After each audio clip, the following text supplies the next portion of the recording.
नमस्ते दोस्तों, आज के इस शानदार कहानी के विश्लेषण में आपका बहुत बहुत स्वागत है। आज हम जिस कहानी पर बात करने वाले हैं ना, वो सिर्फ मजेदारी नहीं है, बल्कि हमारी रोजमर्रा की जिंदगी से बिल्कुल गहराई से जुड़ी हुई है। तो चलिए, बिना किसी देरी के सीधे शुरू करते हैं। अब आगे बढ़ने से पहले जरा 1 मिनट के लिए सोचिए और बिल्कुल सच सच बताइएगा।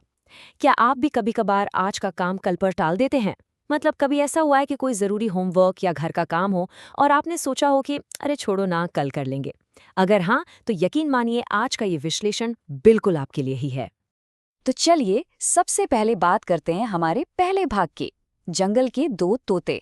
जरा कल्पना कीजिए, एक बहुत ही घना हरा भरा सा जंगल है, जहाँ एक विशाल पेड़ पर हमारे कहानी के दो मुख्य किरदार रहते हैं। एक तरफ है हमारा टीटू, जो भाई बहुत ही समझदार और एकदम कर्मठ है। उसे अपनी जिम्मेदारियों का बहुत अच्छे से एहसास है। और दूसरी तरफ है मिट्ठू। अब मिट्ठू की बात ही क्या करें, वो तो बिल्कुल ही आलसी है। उसकी सबसे बड़ी आदत ही यही है कि वो हर काम को बस आगे के लिए टालता रहता है। अब आते हैं कहानी के अगले हिस्से पर, जो है बरसात की तैयारी। तो होता क्या है कि जंगल में बहुत ही भयंकर बरसात का मौसम आने वाला है। अब हमारा टीटू तो समझदार है, वो इस खतरे को तुरंत भाप लेता है। बिना एक भी पल बर्बाद किए वो फटाफट अपनी चोंच में सूखी घास लेकर आता है और पूरी जी जान से अपना घोंसला ठीक करने में लग जाता है। उसे पता है कि भाई भयानक तूफान और बारिश के आने से पहले अपना घर मजबूत करना सबसे ज्यादा जरूरी है। वो पूरी तरह से सक्रिय है। और यहीं से शुरू होता है हमारा अगला भाग, आलस बनाम मेहनत। ये देखना सच में बहुत दिलचस्प है।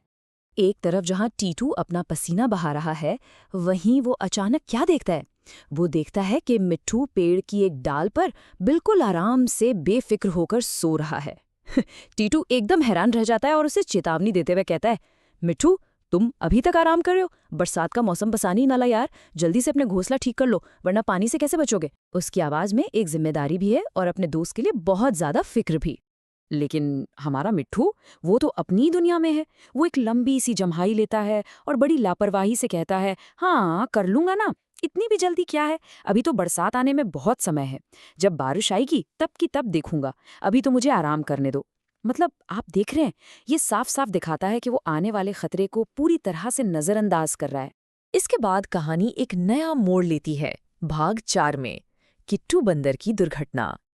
अब तक जंगल का माहौल एकदम शांत सा लग रहा था, लेकिन तभी अचानक से कुछ होता है। क्या आप अनुमान लगा सकते हैं कि क्या हुआ होगा? मतलब एक ही पल में सब कुछ बिल्कुल सामान्य था, और दूसरे ही पल पूरे जंगल में एक बहुत जोर का शोर गूंज उठता है। वो आवाज किसी और की नहीं, बल्कि किट्टू बंदर की थी। वो अचानक से जोर से चिल्लाया, मैं बेल से पेड़ पर चढ़ने की कोशिश कर रहा था और मेरा पैर फिसल गया, मैं गिर गया। अब ये घटना हमें क्या दिखाती है? ये दिखाती है कि जंगल की जिंदगी में अचानक से कुछ भी हो सकता है। सोचिए, बंदर जो पेड़ों पर चढ़ने में सबसे ज्यादा माहिर होते हैं, वो भी अचानक ऐसी दुर्घटना का शिकार हो सकते हैं। और यहीं से हम आते हैं अपने सबसे जरूरी भाग पर, इस कहानी से हमारी सीख।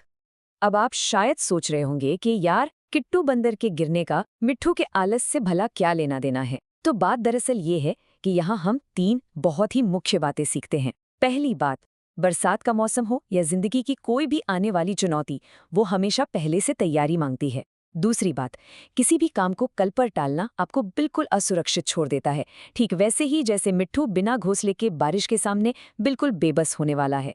और तीसरी सबसे बड़ी बात, किट्टू के गिरने से ये साबित हो जाता है कि दुर्घटनाएं और मुश्किलें कभी बताकर नहीं आती, वो अचानक होती हैं और आपके पास संभलने का बिल्कुल भी समय नहीं होता। तो इस पूरे विश्लेषण को खत्म करते हुए मैं आपको बस एक छोटे से लेकिन बहुत ही जरूरी सवाल के साथ छोड़ना चाहता हूँ। आज आप कौन बनना चुनेंगे?